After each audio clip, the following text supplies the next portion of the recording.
Hello दोस्तों, स्वागत है आपका। Welcome to best English classes. मैं हूं प्रतीक तंवर और आज हम लोग पढ़ रहे हैं एल्डस हक्सली का लिखा सेलेक्टेड स्नॉबरीज।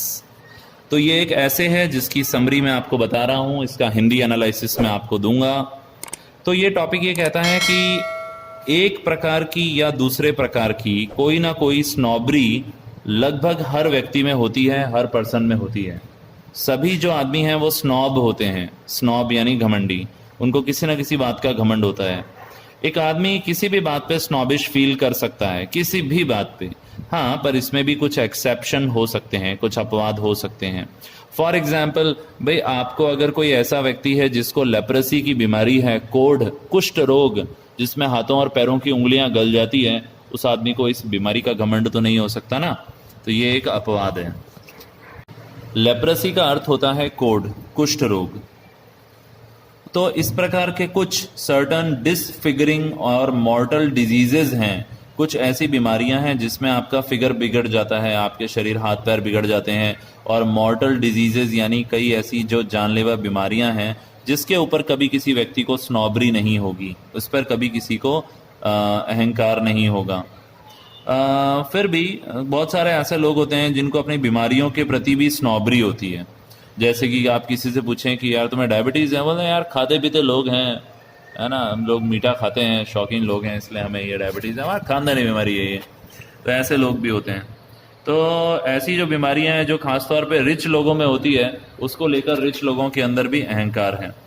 ऐसे कुछ लोग होते हैं जो ये मानते हैं कि बड़ा रोमांटिक होगा जब कोई फूल अपनी जवानी में होता है और तभी अगर वो फेड हो जाए, यानी कि खत्म हो जाए, तो ये भी बड़ा रोमांटिक होगा। ये यहाँ पे क्या कहना चाह रहा है? ये कहना चाह रहा है जैसे जॉन कीट्स जो कवि थे, वो सिर्फ 25 साल की उम्र में ही मर गए थे, यानी अपनी जवानी में ही मर गए थे।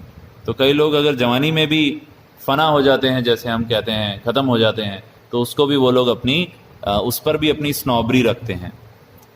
तो डिजीज स्नॉबरी कई प्रकार की स्नॉबरीज में से एक प्रकार है। कीट्स का जो जिक्र आया है यहाँ पे, जॉन कीट्स, वो सिर्फ और सिर्फ 25 साल की उम्र में ट्यूबरकुलोसिस से मर गए थे। पर कई लोग हो सकता है उसमें भी मानते हो कि कम उम्र में मरना भी एक शान है। आगे बढ़ते हैं।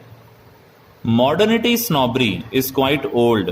भाई काफी जमाने से लोगों को मॉडर्न होने पर घमंड है। ऐसा एज्यूम किया जाता है कि मॉडर्न टाइम्स के अगर आप हो तो आपको एक्स्ट्रा ऑर्डिनरी इंपॉर्टेंस मिलती है, यानी आपको बहुत खास महत्व मिलता है। हक्सली रिगार्ड करते हैं कि क्या कारण है कि एक्स्ट्रा ऑर्डिनरी इंपॉर्टेंस मिलती है मॉडर्निटी स्नॉबरी वालों को। ये इसका जो रीज़न है वो इकोनॉमिक रीज़न है। जिसके पास पैसा होगा वो मॉडर्न होगा, उसके पास आईफोन होगा, उसके पास बढ़िया कपड़े होंगे, उसके पास बढ़िया गाड़ी होगी।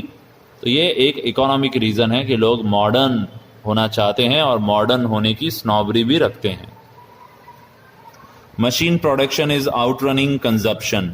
मशीन प्रोडक्शन इतना ज़्यादा हो रहा है जितना कंजप्शन नहीं है, जितना उपभोग नहीं है, उससे ज़्यादा सामान बन रहा है।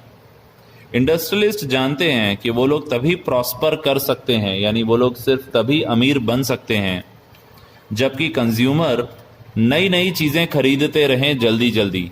इसका बहुत बढ़िया एग्जाम्पल हो सकता है मोबाइल फ़ोन। लोग नया नया मोबाइल फ़ोन खरीदते रहते हैं और पुराने उनसे बोर होते रहते हैं। इसीलिए प्रोड्यूसर का हमेशा एम रहता है कि ऐसी चीज़ें सबसे ज़्यादा प्रोड्यूस की जाएं जो कि पेरिशेबल आइटम है। पेरिशेबल मतलब जो ख़त्म हो जाते हैं, जो ख़राब हो जाते हैं, वो लोग ऐसी चीज़ें बनाना चाहते हैं। मॉडर्निटी स्नॉब उन लोगों में होता है जो कि लगातार चीज़ों को चेंज करते रहते हैं रैपिडली, और वो हमेशा बंदा मॉडर्न और अप टू डेट लगेगा क्योंकि वो हमेशा नई से नई चीज़ रखेगा। मॉडर्निटी स्नॉब बेस्ट फ्रेंड है इंडस्ट्रियलिस्ट का।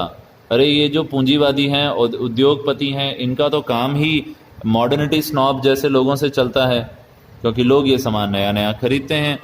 इसीलिए ये जो प्रोड्यूसर हैं ये थ्राइव करते हैं, मतलब फलते फूलते हैं लोगों की डिज़ायर पर, लोगों की इच्छा पर कि वो नई नई चीज़ें फटाफट चेंज करते रहें, रैपिडली चेंज करते रहें।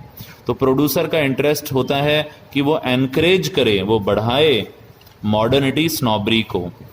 प्रोड्यूसर ऐसा करते हैं एडवर्टाइजिंग से, विज्ञापन देकर। न्यूज़पेपर प्रोड्यूसर की मदद करते हैं, सबसे बेस्ट मीडिया की तरह काम करते हैं एडवर्टाइजिंग में।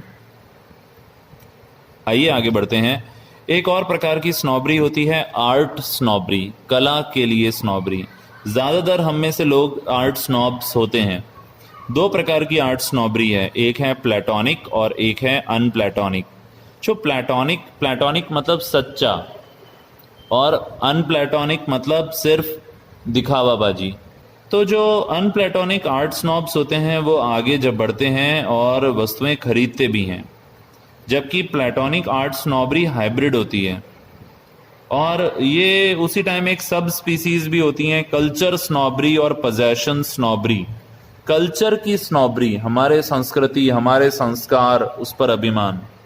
और पोजेशन स्नॉबरी मतलब हमारे खानदानी वस्तुएं हैं, पुश्तैनी वस्तुएं हैं हमारे पास, इस चीज का अहंकार। A collection of works of art is a collection of culture symbols. जब लोगों के पास में कलात्मक वस्तुओं का संग्रह होता है तो ये एक्चुअल में उनके कल्चर का संग्रह होता है। कल्चर सिंबल्स के साथ उनको सोशल प्रेस्टीज मिलती है, समाज में सम्मान मिलता है। प्रेस्टीज यानी इज्जत, सम्मान। और ये वेल्थ सिंबल्स का भी कलेक्शन है, कीमती वस्तुएं हैं आपके पास में पुराने ज़माने की। तो आर्ट कलेक्शन से आप एक तरीके से आप रिप्रेजेंट करते हैं अपने पैसे को, अपने धन को, कि हमारे पास इतनी कीमती वस्तुएं हैं। ज़्यादातर जो आर्ट स्नॉब्स होते हैं वो जो मरे हुए लोग हैं उनका जो सामान है या उनका जो काम है उसी को कलेक्ट करते हैं। जैसे जो पुराने आर्टिस्ट हैं जो मर गए हैं, उनकी पेंटिंग्स, उनकी बनाई हुई और दूसरी चीज़ें, उनका ही तो कलेक्शन रखते हैं सब। एक ओल्ड डेड आर्टिस्ट का काम एक बहुत ही बढ़िया इन्वेस्टमेंट है और अच्छा भी है, एक कल्चरल सिंबल भी है और एक art of a living master भी है। कुछ आर्ट स्नॉब्स मॉडर्निटी स्नॉब्स भी होते हैं। ऐसा नहीं है कि स्नॉबरी कोई बैड चीज़ है या हार्मफुल है, कोई बुरी है या नुकसानदायक है। एक्चुअल में इसकी भी एक सोशल वैल्यू है, इसका भी एक सामाजिक महत्व है। भाई वैल्यू है स्नॉबरी की is general as so far as humanity is concern, rest in creating and promoting activity. कि हम लोग कुछ ना कुछ क्रिएट करते रहते हैं और कोई ना कोई एक्टिविटी करते रहते हैं।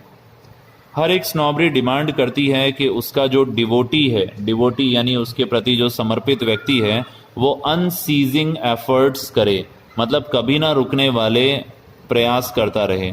जैसे अगर कोई मॉडर्निटी स्नॉब है तो वो कभी रेस्ट नहीं कर सकता, उसको लगातार कोशिश करनी होगी अपने आप को अप टू डेट रखने की। इससे वो बिजी रहेगा, एक्टिव रहेगा, कुछ ना कुछ करता रहेगा।